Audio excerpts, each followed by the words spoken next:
ಆತ್ಮೀಯ ಮಿತ್ರರೇ ನಮಸ್ಕಾರ. ನಿಮ್ಗೆಲ್ರಿಗೂ ಪ್ರೀತಿಪೂರ್ವಕವಾದ ಸ್ವಾಗತ. ಇವತ್ತು ನಾನು ವಿಶೇಷವಾಗಿ ನಿಮ್ಮ ಜೊತೆ ಒಂದು ಲೈವ್ ಯಾಕೆ ಬಂದಿದ್ದೀನಿ ಅಂತಂದ್ರೆ, ಬಹಳ ಹಿಂದೆ ನಾವು ರೆಲೋಪ್ಲೆಕ್ಸ್ ಬಗ್ಗೆ ನಿಮ್ಮ ಜೊತೆ ಮಾತನಾಡಿದ್ವಿ.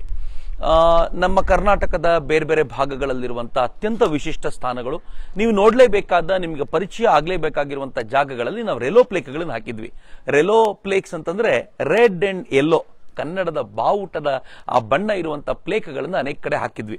ಕರ್ನಾಟಕದ ಅನೇಕ ಕಡೆ ಅದಾಗಲೇ ರೆಲೋ ಪ್ಲೇಕ್ಗಳಿವೆ. ಕನಿಷ್ಠ ಪಕ್ಷ 100 ಜಾಗಗಳಲ್ಲಾದ್ರೂ ರೆಲೋ ಪ್ಲೇಕ್ ಇದೆ. ಒಂದು 61-62 ಜಾಗಗಳಲ್ಲಿ ನಾವೀಗಾಗಲೇ ರೆಲೋ ಪ್ಲೇಕ್ಸ್ ನಾವು ನಮ್ಮ ವೆಬ್ಸೈಟ್ ಅಲ್ಲಿ ಅದು ಪ್ರತಿಧ್ವನಿತವಾಗುವಂತೆ ಮಾಡಿದ್ದೀವಿ.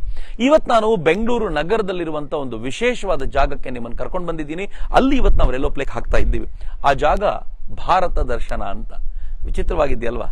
ಭಾರತ ದರ್ಶನ ಅನ್ನುವಂಥದ್ದು ಏನ್ ಜಾಗ ಇರಬಹುದು ಅಂತ ನಿಮ್ಗೆ ಆಶ್ಚರ್ಯವಾಗುತ್ತೆ. ಇದು ಅತ್ಯಂತ ವಿಶಿಷ್ಟವಾಗಿರುವಂತಹ ಸ್ಥಳ.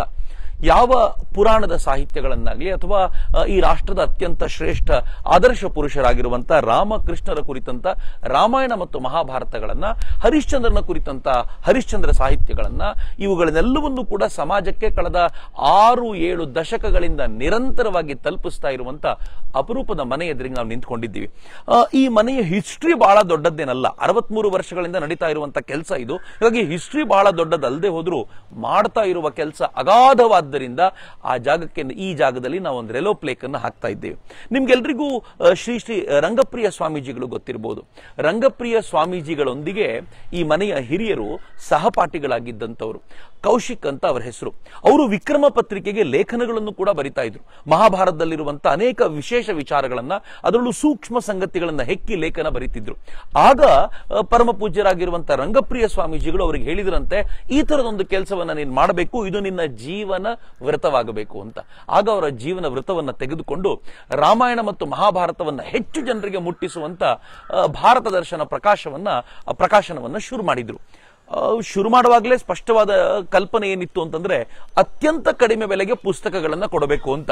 ತುಂಬಾ ಕಾಸ್ಟ್ಲಿ ಆಗಿರುವಂತ ಈ ಪುಸ್ತಕಗಳನ್ನ ತಗೊಳ್ಳೋರಿಲ್ಲ, ಅತ್ಯಂತ ಕಡಿಮೆ ಬೆಲೆಯಲ್ಲಿ ಅದನ್ನು ಸಮಾಜಕ್ಕೆ ಕೊಟ್ಟು ಎಲ್ಲರೂ ಓದುವಂತೆ ಮಾಡಬೇಕು ಅನ್ನೋ ಪ್ರಯತ್ನದಿಂದ, ನೀವು ಬಿಲೀವ್ ಮಾಡಲ್ಲ, ಅಷ್ಟು ಕಡಿಮೆ ಬೆಲೆಗೆ ರಾಮಾಯಣ ಮತ್ತು ಮಹಾಭಾರತವನ್ನ ಇವತ್ತಿಗೂ ಕೂಡ ಸಮಾಜಕ್ಕೆ ತಲುಪಿಸ್ತಾ ಇದ್ದಾರೆ. ಹೀಗಾಗಿ ಈ ಮನೆಯನ್ನ ರೆಲೋಪ್ಲೆಕ್ಸ್ ಇಂದ ಆಚೆಗೆ ಇಡೋದೆಂಟೇನು, ಅದಕ್ಕೋಸ್ಕರವೇ ಈ ಮನೆಗೆ ಇವತ್ತು ರೆಲೋ ಪ್ಲೇಕ್ ಅನ್ನ ನಾವು ನಿಮ್ಮೆಲ್ಲರ ಪರವಾಗಿ ಅನಾವರಣ ಮಾಡಲಿಕ್ಕೆ ಅಂತ ಬಂದಿದ್ದೀವಿ.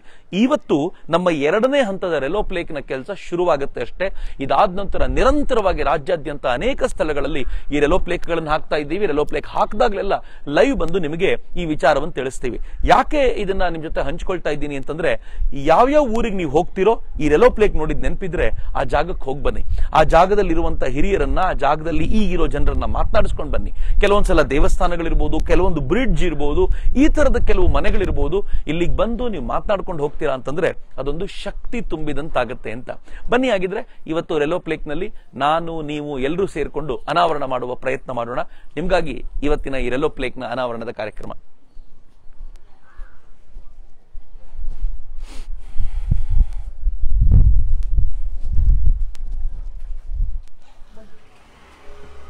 ಬನ್ನಿ.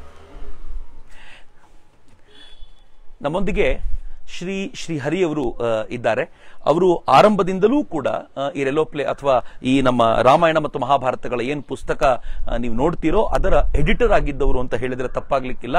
ಅಂದ್ರೆ ಇಷ್ಟು ಸುದೀರ್ಘ ಕಾಲ ಈ ತರದೊಂದು ಕೆಲಸದಲ್ಲಿ ನಿರಂತರವಾಗಿದ್ದುಕೊಂಡು ಇವತ್ತಿನವರೆಗೂ ಸಮಾಜಕ್ಕೆ ಒಂದು ಶ್ರೇಷ್ಠ ಸಾಹಿತ್ಯವನ್ನು ಮುಟ್ಟಿಸುವಲ್ಲಿ ಅವರೇನು ಪ್ರಯತ್ನ ಮಾಡ್ತಿದ್ದಾರೋ, ನಾನು ಅವರಿಗೆ ವಿಶೇಷವಾದ ಧನ್ಯವಾದಗಳನ್ನು ನಿಮ್ಮೆಲ್ಲರ ಪರವಾಗಿ ಸಮರ್ಪಿಸಿ ಅವರು ಒಂದೆರಡು ಮಾತುಗಳನ್ನು ಹೇಳಬೇಕು ಅಂತ ಕೇಳಿಕೊಳ್ತೀನಿ. ಶ್ರೀ ಗುರುಭ್ಯೋ ನಮಃ. ಹರಿ ಓಂ. ಈ ಮಹಾಭಾರತ, ರಾಮಾಯಣ, ಹರಿವಂಶ, ಶ್ರೀಮದ್ ಭಾಗವತ ಇಷ್ಟನ್ನು ನಾವು ಗುರು ರಂಗಪ್ರಿಯ ಮಹಾಸ್ವಾಮಿಗಳು ಅಂತಿದ್ದರು. ಅವರ ಅನುಗ್ರಹದಿಂದ, ಏಕೆಂದರೆ ನಮಗೆ ಯಾವ ಇದು ಆರ್ಥಿಕವಾದ ಯಾವ ಇದು ಇರಲಿಲ್ಲ, ನಮಗೆ ಸಹಾಯನೂ ಇರಲಿಲ್ಲ. ಹೇಗೆ ಸಾಧ್ಯ ಇವೆಲ್ಲ ಅಂತ ಕೆಲಸ ನಮಗೆ ಆಶ್ಚರ್ಯ ಆಗೋ ಥರ. ಸಮಯಕ್ಕೆ ಸರಿಯಾಗಿ ಯಾರೋ ಒಂದು ಕಾಗದ ಒದಗಿಸೋರು, ಹಿಂದೆ ಎಲ್ಲ ಕೈಯಲ್ಲಿ ಮಾಡ್ತಿದ್ರು. ಮಳೆಗಳಿದಾಗ್ಬಿಡ್ತು ಅಂದರೆ ಹಾಗೆ ಅಂತೂ ಪೂರ್ತಿ ಇಷ್ಟು ಆಗುತ್ತೆ ಅಂತ ನಾವು ಊಹಿಸ್ಕೊಂಡಿರಲಿಲ್ಲ.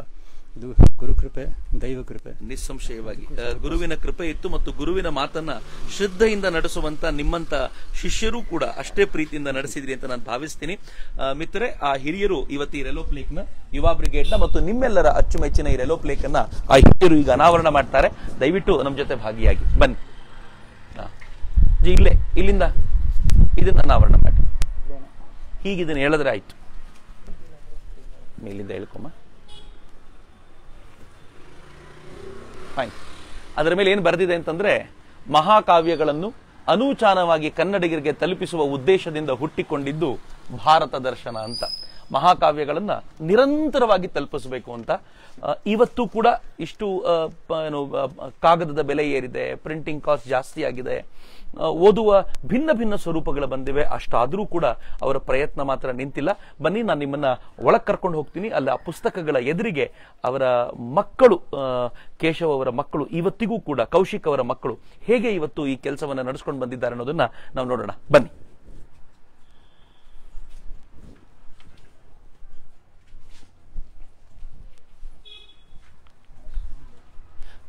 ರಂಗಪ್ರಿಯ ಶ್ರೀಗಳು. ರಂಗಪ್ರಿಯ ಶ್ರೀಗಳು ಬಹುಶಃ ಅವರಿಂದನೇ ಶುರು ಮಾಡಿದರೆ ಒಳ್ಳೆಯದು ಅಂತ ಅನ್ಸುತ್ತೆ. ರಂಗಪ್ರಿಯ ಶ್ರೀಗಳಿದ್ದಾರೆ. ಆನಂತರ ಆರಂಭದ ಭಾರತ ದರ್ಶನದ ಆ ಚಿತ್ರ ಇದೆ, ಶ್ರೀಮನ್ ಮಹಾಭಾರತದ ಸುಂದರವಾಗಿರುವಂತಹ ಪಟ. ಇದು ಆರಂಭದ ಕಾಲಘಟ್ಟದ್ದು, ಆರಂಭದ ದಿನಗಳದ್ದು ಅಂತ ನೋಡಿದರೆ ಗೊತ್ತಾಗುತ್ತೆ. ನಮ್ಮೊಂದಿಗೆ ಇವತ್ತು ಶ್ರೀಯುತ ಯೋಗಾನಂದ್ ಅವರಿದ್ದಾರೆ. ನೀವೇ ಹೇಳಿ ಅದನ್ನ. ಯೋಗಾನಂದ್ ಅವರಿದ್ದಾರೆ. ಯೋಗ ನರಸಿಂಹ ಅವರು ಮಿತ್ರರೇ, ನಾನು ಆಗ್ಲೇ ಹೇಳಿದಂತೆ ಕೌಶಿಕ್ ಅವರ ಮಕ್ಕಳು ಅವರು ಕೇಶವ್ ಮತ್ತು ಯೋಗ ನರಸಿಂಹ ಅವರು ಅವರಿಬ್ರು ಬಹಳ ಪ್ರೀತಿಯಿಂದ ಇವತ್ತಿಗೂ ಕೂಡ ಈ ಕೆಲಸವನ್ನ ತುಂಬಾ ಚೆನ್ನಾಗಿ ನಡೆಸಿಕೊಂಡು ಈ ಪುಸ್ತಕಗಳು ಇನ್ನೂ ಹೆಚ್ಚು ಜನರಿಗೆ ಮುಟ್ಲಿಕ್ಕೆ ಇವತ್ತಿನ ಕಾಲಮಾನದಲ್ಲಿ ಏನ್ ಮಾಡಬೇಕು ಅಷ್ಟು ಪ್ರಯತ್ನವನ್ನು ಮಾಡ್ತಾ ಇದ್ದಾರೆ. ಬನ್ನಿ ಅವ್ರನ್ನ ಕೇಳೋಣ ಏನೇನ್ ನಡೀತಾ ಇದೆ ಇವತ್ತಿನ ಚಟುವಟಿಕೆಗಳು ಅಂತ. ಯೋಗ ನರಸಿಂಹ ಅವರೇ, ಈ ಚಟುವಟಿಕೆಯನ್ನು ಮುಂದುವರಿಸಿಕೊಂಡು ಹೋಗ್ಬೇಕು ಅಂತ ಫಸ್ಟ್ ಆಫ್ ಆಲ್ ತಂದೆ ಶುರು ಮಾಡಿದ್ರು ಸರಿ, ಆದ್ರೆ ಮಕ್ಕಳಾಗಿ ನಿಮಗಳಿಗೂ ಕೂಡ ಇದನ್ನು ಮುಂದುವರಿಸಿಕೊಂಡು ಹೋಗ್ಬೇಕು ಅಂತ ಪ್ರೇರಣೆ ಹೇಗೆ ಬಂತು ಅಂತ? ಫಸ್ಟ್ ಆಫ್ ಆಲ್ ನಾವು ಮೊದಲು ಈ ಮನೆಯಲ್ಲೇ ನಾವು ಹುಟ್ಟು ಬೆಳೆದಿದ್ದೆಲ್ಲ ಬಹಳ ಬಹಳ ಬಹಳ ಕಷ್ಟದಿಂದ ನಾವು ಮುಂದೆ ಬಂದ್ವಿ. ನಮ್ಮ ತಂದೆಯವರು ಯಾವ ಥರ ಈ ಸಂಸ್ಥೆಯನ್ನು ತಗೊಂಡು ಬಂದರು ಮೇಲಕ್ಕೆ ಅನ್ನೋದು ನಾವು ನೋಡಿದ್ದೀವಿ. ಆವಾಗಲೂ ಅಷ್ಟೇ. ಆವಾಗಲಿಂದನೂ ಅವ್ರಿಗೇನಂದರೆ ಮೊದಲಿಂದನೂ ಏನು ಇಚ್ಛೆ ಅಂದರೆ ಈ ಸಂಸ್ಥೆ ಜನಗಳಿಗಾಗಿ ಇದು ಪ್ರಚಾರಕ್ಕೋಸ್ಕರ ಮಾತ್ರ ಇರಬೇಕು, ಹಣಕ್ಕಲ್ಲ ಅಂತ ಆ ಕಾಲದಿಂದನೂ ಹೇಳ್ತಾ ಇದ್ರು ನಮಗೆ. ಏನಂದರೆ ಎಷ್ಟೇ ಕಷ್ಟ ಆದ್ರೂ ಪುಸ್ತಕಗಳನ್ನು ಕಡಿಮೆ ಬೆಲೆಯಲ್ಲೇ ಕೊಡಬೇಕು, ನಾವು ಪ್ರಾಫಿಟ್ಗೆ ಹೋಗಿ ಮಾಡಬಾರ್ದು ಅಂತ. ಈವರೆಗೂ ನವಂಬರ್ವರೆಗೂ ಬರೀ 100 ರೂಪಾಯಿಗೆ 650 ಪೇಜ್ ಪುಸ್ತಕ ಕೊಡ್ತಾ ಇದ್ವಿ. ಕ್ಯಾಲಿಕೋ ಬೌಂಡ್ ಲೈಬ್ರರಿ ಎಡಿಷನ್. ನಮಗೆ ಕಾಸ್ಟು 154 ರೂಪಾಯಿ. ಅದು ಈಗ ನವಂಬರ್ಗೆ ಸಾಧ್ಯವಿಲ್ಲ ಅಂತ ಈಗ 140ಕ್ಕೆ ಮಾಡಿದ್ದೀವಿ. ಯಾಕೆ ಅಂದರೆ ನಮ್ಮ ತಂದೆ ಪ್ರೇರೇಪಣೆ ಏನಂದರೆ ನಾವು ಏನೇ ಆದರೂ ಜಾಸ್ತಿ ಮಾಡಬಾರ್ದು, ಕಾಸ್ಟ್ಗಿಂತ ಕಡಿಮೆನೇ ಮಾಡಬೇಕು ಅಂತ. ಅವರು ಬಹಳ ಕಷ್ಟದಿಂದ ಈ ಸಂಸ್ಥೆ ಮುಂದೆ ತಂದಿದ್ದಾರೆ. ನಾವು ಮಾಡ್ತಾ ಇರೋದು ತುಂಬ ತೃಣು ಕೆಲಸ. ಅಂದರೆ ಅವ್ರು ಮಾಡಿರೋದನ್ನು ರೀಪ್ರಿಂಟ್ ಮಾಡಿ ಜನಗಳಿಗೆ ತಲುಪಿಸೋದು. ಬಟ್ ಏನಂದರೆ ಈ ಮಾಧ್ಯಮಗಳನ್ನು ಯೂಸ್ ಮಾಡಿ ನಾವು ಆದಷ್ಟು ಪ್ರಚಾರ ಮಾಡಬೇಕು, ಜನಗಳ ಸಂಪರ್ಕದಿಂದ ಇದನ್ನು ಬೆಳೆಸಬೇಕು ಅನ್ನೋ ಧ್ಯೇಯದಿಂದ ನಾವು ಮಾಡ್ತಾಯಿದ್ದೀವಿ. ಯೋಗಾನಂದರ ಬಹಳ ಸಂತೋಷ. ಮಿತ್ರ, ನಿಮ್ಗೆ ಗೊತ್ತಾಗ್ಲಿ ಅಂತ ಹೇಳ್ತಿದ್ದೀನಿ, ಒಟ್ಟು 600ಕ್ಕೂ ಹೆಚ್ಚು ಪುಟಗಳು, 650 ಪುಟಗಳ ಪುಸ್ತಕಗಳು. ಇದು ಒಟ್ಟು ಎಷ್ಟು ವಾಲ್ಯೂಮ್ ಇದೆ ಸರ್? ಇದು ಮಹಾಭಾರತ 32 ಸಂಪುಟ, ರಾಮಾಯಣ 11, ಭಾಗವತ 9, ಹರಿವಂಶ 4, ಮಾರ್ಕಂಡೇಯ ಪುರಾಣ 4 ಮತ್ತು ವಿಷ್ಣು ಪುರಾಣ 2. ಇಷ್ಟು ಟೋಟಲ್ 64 ಸಂಪುಟ. ಅವರು ಒಂದು 35-40 ವರ್ಷಗಳ ಇದರಿಂದ ಮಾಡಿರುವಂಥ ಕೆಲಸ ಅದು. ಒಟ್ಟು ಸಂಪುಟಗಳು ರಾಮಾಯಣದ ಎಷ್ಟಾಗುತ್ತೆ, ಮಹಾಭಾರತದ ಎಷ್ಟಾಗುತ್ತೆ? ಒಂದು ಸಂಪುಟಕ್ಕೆ 150 ರೂಪಾಯಿ ಸ್ಟ್ಯಾಂಡರ್ಡ್ ನಾವು ಮಾಡಿದ್ವಿ ವಿತ್ ಪ್ಲಾಸ್ಟಿಕ್ ಕವರ್ ಅಂತ. ಟೋಟಲ್ ಅಷ್ಟು ಸಂಪುಟ ತಗೊಂಡ್ರೆ 8500 ರೂಪಾಯಿ. ಅಂದರೆ 664 ಪುಸ್ತಕ, 650 ಪೇಜ್ ಅಷ್ಟು ಟೋಟಲ್ ಅರೌಂಡ್ 40,000 ಪೇಜಸ್ ಆಗುತ್ತೆ. ಅದಕ್ಕೆ 8,500 ರೂಪಾಯಿ. ಮಿತ್ರ, 40,000ಕ್ಕೂ ಹೆಚ್ಚು ಪುಟಗಳನ್ನ 8,000 ರೂಪಾಯಿಗೂ ಕಡಿಮೆ ಬೆಲೆಯಲ್ಲಿ ನಾವು ಒಟ್ಟಾರೆ ಹೇಳ್ತಿರೋದು. ಆದ್ರೆ ಬರೀ ರಾಮಾಯಣ ಮತ್ತು ಮಹಾಭಾರತ ನೀವು ತೆಗೆದುಕೋಬೇಕು ಅಂತಂದ್ರೆ ಅದು ಬಹಳ ಕಡಿಮೆ, ಹೆಚ್ಚು ಕಡಿಮೆ 150 ರೂಪಾಯಿ ಅಂತಂದ್ರೆ 1,650 ರಾಮಾಯಣಕ್ಕೆ, ಮಹಾಭಾರತಕ್ಕೆ 4,800 ರೂಪಾಯಿ. ಮಹಾಭಾರತ ತುಂಬಾ ವಿಸ್ತಾರವಾಗಿರುವಂತದ್ದಾಗಿದ್ದರಿಂದ ಅದು 4,000 ರೂಪಾಯಿ, 5,000 ರೂಪಾಯಿ ಹೆಚ್ಚು ಕಡಿಮೆ ಆಗುತ್ತೆ. ಇದು 1,600 ರೂಪಾಯಿ ರಾಮಾಯಣ ಸಿಕ್ಬಿಡತ್ತೆ. ನಾವೆಲ್ಲರೂ ರಾಮಾಯಣ ಸೀರಿಯಲ್ ನ ನೋಡ್ತಾ ಇದ್ದೀವಿ, ಮಹಾಭಾರತವನ್ನು ನೋಡಿದ್ದೀವಿ. ಅದಾದ ನಂತರ ಓದಬೇಕು ಅಂತ ಅನ್ಸಿದ್ರೆ ಇದು ಬಹಳ ವಿಶೇಷ ಅಂತ ನನ್ಗನ್ಸುತ್ತೆ. ಅಷ್ಟೇ ಅಲ್ಲದೆ ಆಗಾಗ ತುಂಬಾ ವಿಶೇಷಾಂಕಗಳನ್ನ ಬೇರೆ ಬೇರೆ ಮಾಧ್ಯಮದಲ್ಲಿ ತರ್ತಾರೆ. ಇದೊಂದು ಪುಸ್ತಕ ನಾನು ಒಂದು ತೋರಿಸ್ಲಿಕ್ಕೆ ಅಂತ ಇಟ್ಟಿರೋದು.